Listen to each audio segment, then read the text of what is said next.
Uma das coisas que mais me chama a atenção na série Guerra dos Tronos é aquela muralha de gelo enorme que separa os 7 reinos dos Selvagens do Norte. Sério, como que alguém não ficaria impressionado por uma muralha de gelo daquele tamanho? Tá, eu sei que a série é ficção e que algumas coisas não vão existir, tipo os dragões. Eu aceito numa boa que os dragões não existem, até porque uma mulher mãe dos escravos com 3 dragões pronta pra atacar minha cidade não parece ser uma coisa muito divertida de se ter por aí. Mas a ciência às vezes pode estragar a nossa diversão. Eu vou dar um spoiler, mas calma que não é da série. A muralha de gelo não é cientificamente possível. Essa frase acabou de destruir o meu sonho de ter uma dessas ao redor do meu quarto. Mas eu garanto que daqui fica tudo mais interessante. Vai valer a pena todo aquele tempo imaginando como seria legal ter uma muralha de gelo daquele tamanho ao redor do meu quarto. Ok, agora que eu disse que a muralha de gelo é cientificamente impossível, tá na hora de começar a explicar por que disso.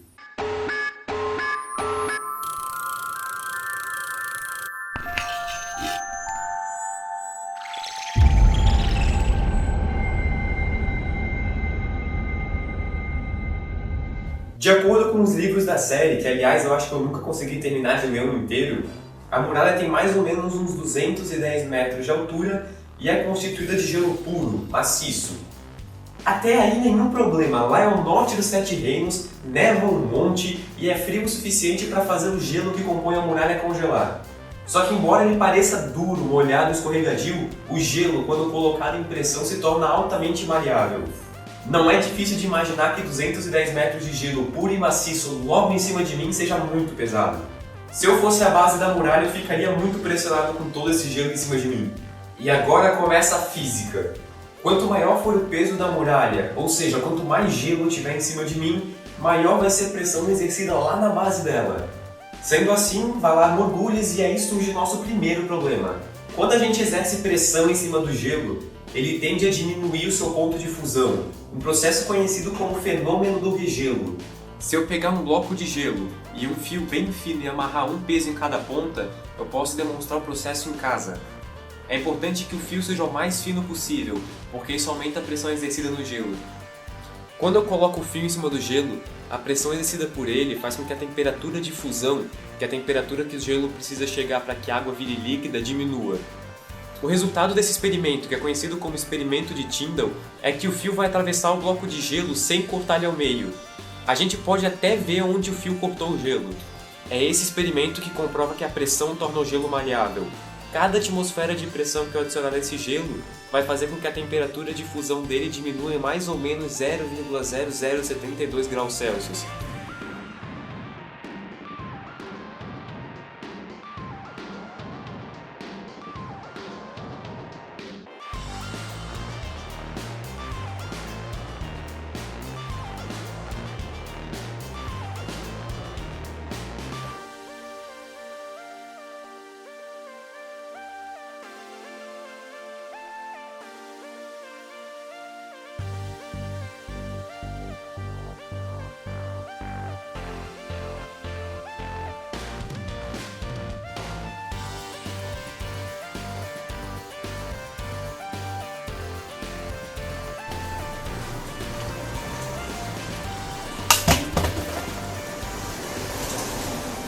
Mas antes que alguém pense que a ideia é passar um fio através da muralha de gelo, eu garanto que o inverno chegaria muito antes de o fio chegar lá embaixo. Se até aqui vocês não entenderam por que o fenômeno do regelo faz com que a muralha do Guerra dos Tronos seja impossível, é só lembrar que todo aquele peso de gelo exercido na base da muralha faz com que ela se torne maleável, então a muralha não conseguiria ficar em pé.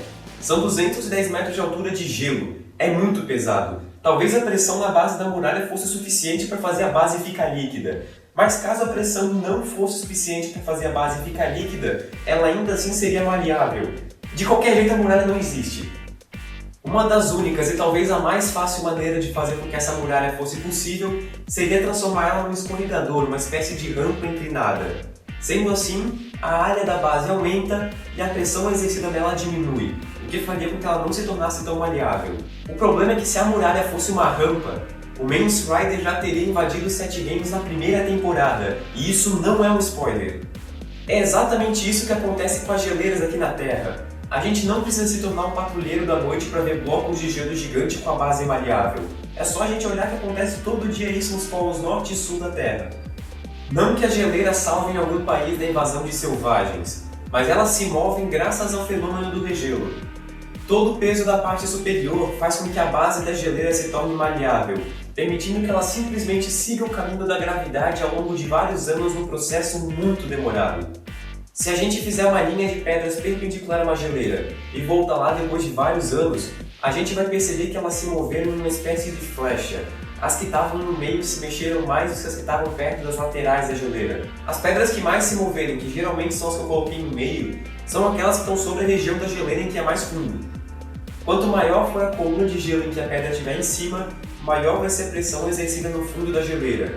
Com isso, ela se torna mais maleável e então geralmente a parte mais funda da geleira é a que anda mais ao longo do tempo. Da próxima vez que eu for para uma geleira eu tenho que fazer uma linha com pedras. Maior pressão, mais maleabilidade, mais movimento.